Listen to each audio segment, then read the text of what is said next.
Regret is not a philosophical mood. It is definitely not a symptom of a sensitive soul. It is a violently active neurobiological self-harm mechanism. It operates silently under the disguise of nostalgia. Your brain is intentionally weaponizing its own memory centers. It is coordinating a targeted physiological strike against your body. It inflicts real and measurable physical pain. It does this over events it knows are entirely impossible to alter. There is no abstract processing happening here. Your central nervous system is simply attacking its host. Watch closely how they react. It is 2 a.m. A man sits completely alone in a dark kitchen. His right hand grips a cold ceramic coffee mug. He squeezes the handle tightly enough that his knuckles instantly whiten. His gaze is permanently fixed on a blank patch of wall. His pupils dilate, but his eyes do not track any physical movement. His jaw muscles lock. His breathing drops into a shallow and highly rhythmic pattern. A sudden and sharp spike disrupts his resting heart rate. Cortisol immediately floods his bloodstream. None of this is caused by an actual threat in the room. It is triggered entirely by the silent internal replay of a 15-second conversation.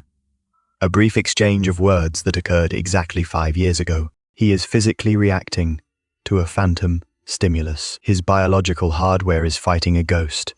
But here is the brutal physical reality.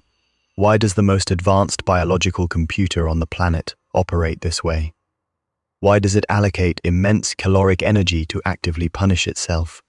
It is burning crucial biological resources to suffer over a timeline that simply no longer exists. The act of imagining alternate realities is not a harmless daydream. It is a hostile takeover of your cognitive hardware. Counterfactual thinking actively hijacks your brain's reality, processing centers. It forces your nervous system to physically experience a life you do not possess. It simulates the intense physiological pleasure of a better outcome. Then it crushes you with the immediate realization that you denied yourself this reality. Your own hand executed the failure.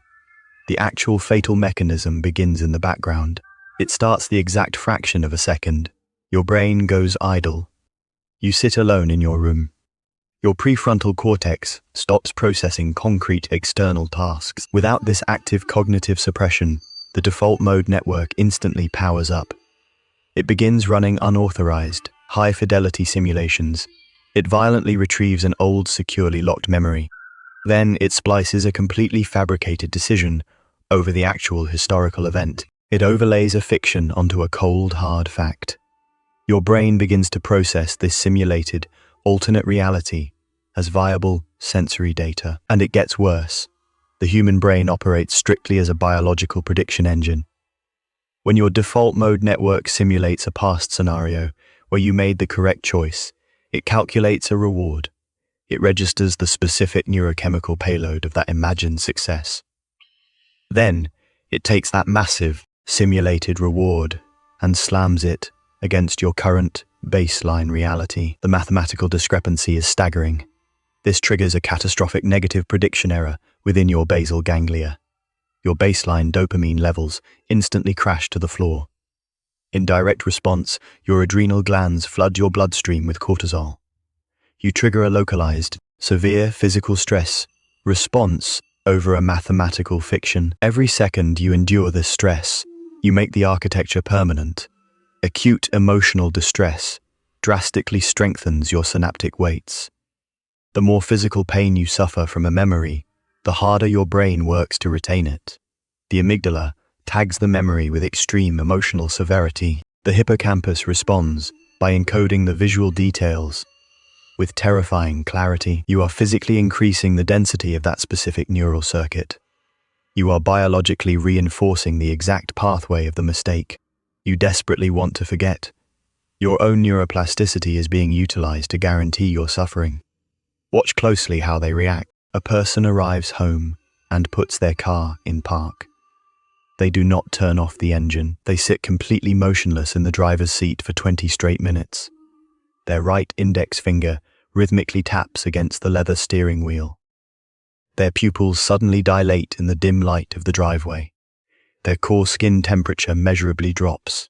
They audibly whisper to the empty dashboard, "I should have just said yes." Their peripheral vision entirely shuts down. They are completely oblivious to the physical street outside their windshield. They are physically trapped inside a rogue neurological simulation. The unavoidable end result is total neurological paralysis. The brain forcefully adapts to this chronic neurochemical punishment. It becomes pathologically risk-averse to protect its dopamine baseline. It begins to classify any new decision as a severe threat to future stability. Taking action becomes biologically synonymous with guaranteed future pain. The individual is effectively locked into a permanent state of chronic inaction. They are reduced to an observer in their own decaying life. This localized self-torture seems like a catastrophic biological glitch, but it is absolutely not a glitch. It is a highly conserved evolutionary feature. It is operating exactly as designed. It is punishing us for a crime we physically could not avoid committing. We mercilessly execute judgments against our past selves. We do this using neurological maturity that our past versions completely lacked. We expect a biologically inferior version of our brain to have processed data it never possessed. The actual fatal mechanism is how you store the past. Human memory is absolutely not a secure video recording. It is a highly volatile and constantly reconstructive physical process. Every single time you recall an event, you completely rewrite its neural code. You unconsciously drag your current intelligence backward through time. You forcefully inject today's neurobiological data into the historical memory trace. Your brain synthesizes a completely false retrospective clarity. It illuminates the correct choice with extreme neural intensity. It makes the optimal decision appear painfully obvious. But in that specific historical second, that data was physically invisible to you. You are biologically punishing a blind man for failing to read. Arthur Schopenhauer established a brutal law of human behavior. You absolutely cannot will what you will. Look at the exact microsecond of your regretted decision. Your behavior was strictly dictated by a rigid biological equation. It was governed entirely by your precise hormonal state in that exact millisecond. It was controlled by your immediate environmental stresses and blood sugar levels. It was limited by the exact structural state of your neuroplasticity on that specific day. You had zero physical capacity to act in any other way. But your anterior cingulate cortex completely ignores this reality. It aggressively strips away all historical and biological context. It registers your past biological limitation purely as a present correctable error. It relentlessly triggers pain to punish you for obeying your own biochemistry. And it gets worse. Short-term regret is driven by direct action and commission. You execute a poor decision, and it triggers immediate striatal activity. But that specific neural spike rapidly decays and fades. Long-term chronic regret is driven entirely by inaction. It is driven by omission. Failing to act violently tears open a cognitive loop in your brain. It creates a psychological gestalt that permanently fails to close. Your brain's working memory absolutely abhors missing data. It is forcefully hijacked to endlessly compute the void. It burns massive glucose reserves trying to calculate what would have happened. This continuous background processing aggressively drains your finite cognitive resources. Watch closely how they react. A professional stares down at the illuminated screen of their smartphone. The name of a long-estranged friend sits highlighted in the contacts list. Their right thumb hovers exactly 1 millimeter over the green call button. A sudden and measurable drop in gastric motility occurs. A literal physical sinking feeling drops rapidly through their digestive tract. The autonomic nervous system initiates a microscopic panic response. Their thumb instantly twitches to the side. They violently swipe out of the application and open a random news feed. Within 3 seconds, their brain synthesizes a defense mechanism.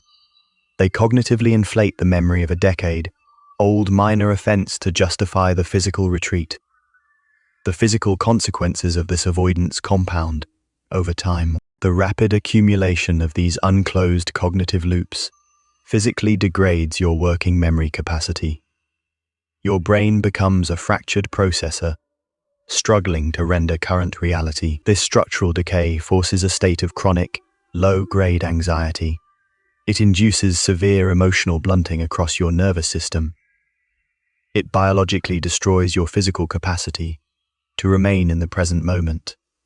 Your brain is actively punishing you for variables you could not control. It is intentionally leaving open loops that you cannot retroactively close. The only physical way out is not to attempt to heal the regret.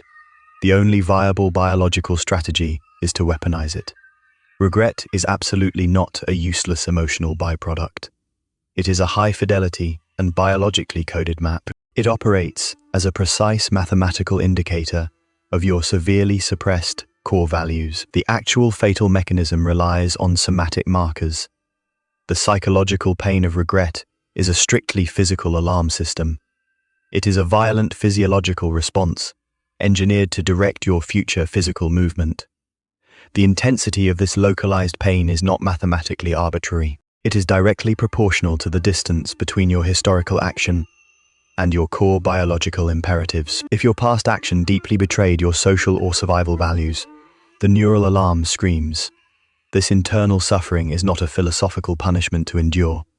It is raw, unfiltered, and highly actionable physical data. It explicitly dictates the exact parameters of what your nervous system values most. But here is the brutal, physical reality. You must actively shift your neural activity out of the passive default mode network.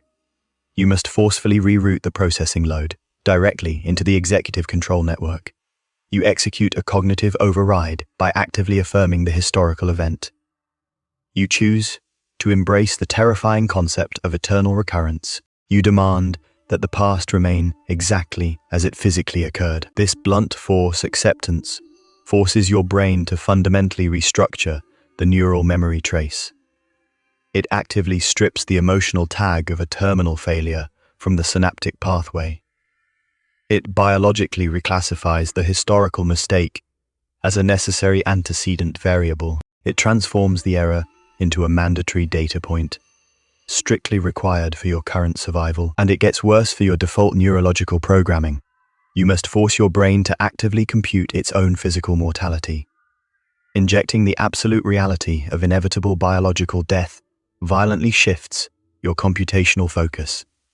It triggers an immediate and massive internal resource reallocation. Your system rapidly pulls glucose away from the hyperactive amygdala. It literally starves the fear center and shuts down the historical rumination. It violently shunts that available energy directly into the motor cortex. The brain is forced to prioritize immediate physical utility over useless historical analysis. Watch closely how they react. An individual stands at the edge of a highly crowded, noisy, networking event. The sheer volume of incoming social data triggers an immediate autonomic urge to retreat.